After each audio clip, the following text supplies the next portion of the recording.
Welcome to Timeless Learning, the channel where we teach in-demand tech skills that never go out of style. Before we jump in, make sure you like, subscribe, and turn on notifications, so you'll always catch our next big lesson on data, tech, and the future of work. By the way, guys, all the class files and materials are in the description below.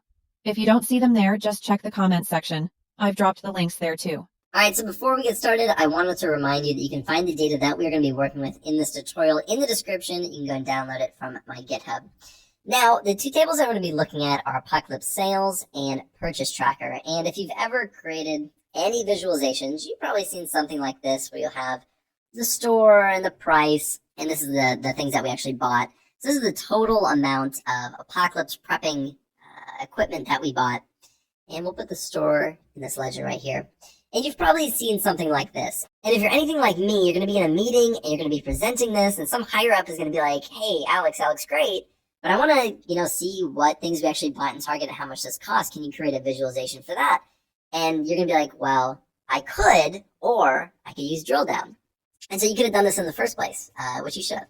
So what we're going to do is, we're going to say the product right here, and these are going to be the actual things, and we're going to put it right under store. Now you can't see these things, right? But there is a hierarchy here. So once we added this, these options became available. Let's take it out. And all those just disappeared. And then we add it back right here. They came back. And so you can do right here, which is click to turn on drill down. You can go to the next level in the hierarchy, or you can even expand all down one level in the hierarchy. So let's look at each of those really quickly. So let's click on this one. It's just going to turn on drill down mode. So now if I go and I click on target, it's going to drill down into these. And if we want to, I can then put product under this legend. And we can see all of those things. But of course, if we go back up, it's going to be all broken up into this clustered column chart, which is more like this, which isn't exactly what we were going for, but it works. Now, let me get rid of this. I actually want store in the legend. Now, if we turn that off and we click, it doesn't do that anymore.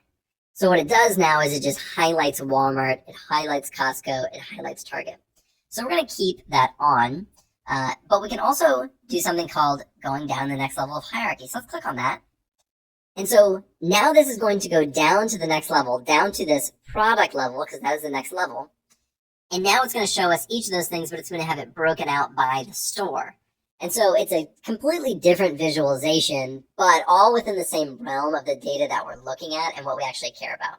So let's go back up in the hierarchy, and then let's use this one right here, which is expand all down one level in the hierarchy. And so this one is, again, extremely similar, except it just visualizes it differently. And now what it's doing is Walmart rice, Target dried beans, Costco rice. So instead of having it all like this one, where it's stacked on top of each other, it's breaking it down individually. So this one column would become 3 separate columns. Now I'm going to minimize this right here. I'm actually going to go back up in the hierarchy, just for visual purposes. Now I'm going to show you one more example. I'm going to use this Apocalypse Sales up here. And this is one that I actually use all the time. So the one you've seen, you'll get stuff like that, especially if you're working with like sales and stuff. But I work in operations, right? So I have a lot of order IDs, product IDs, stuff like that. Now this one genuinely I use quite often. I'll have a customer. Let's make it, we'll just go like this. We have a customer and we have units sold. And let's use the customer as the legend.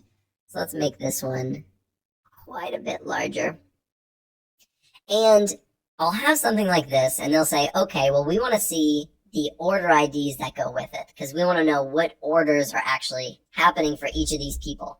Obviously, I'm not using this exact data, but very, very, very similar. Now, all you have to do is take these order IDs and slide it right under here under customer. And this visualization right here is something I've done 1,000 times, because what happens is some stakeholder in our company is saying, hey, Alex, we want this and we want to drill down on this IP address. We want to drill down on this certain database. We want to drill down on something, and we want to see the order IDs within them. So then all you do is you turn on drill mode or drill down mode. You'll click on it and you can see every single order ID that's in there. And then they can go and look those up in their system and resolve them or whatever they're trying to do with it. and it helps a ton, and it's very, very useful. This one is extremely applicable. And that's really all drill down is. Again, you have these different hierarchies as well, but for different things, it's not as useful, as you can see. We also have this hierarchy, which, again, is not as useful. So it just depends on the data that you're using and how you want to use this drill down effect, but I promise you that drill down is used all the time, especially when you're giving presentations where people want to know more information than just the visualization that you're presenting. So I hope that this has been helpful. I hope that you understand drill down a little bit better. If you like this video, be sure to like and subscribe and check out all my other videos on Power BI. Thank you, and I'll see you in the next video. Thanks for watching.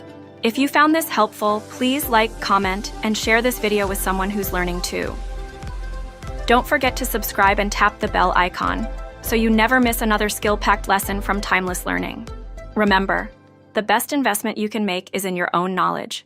Keep learning because growth is timeless.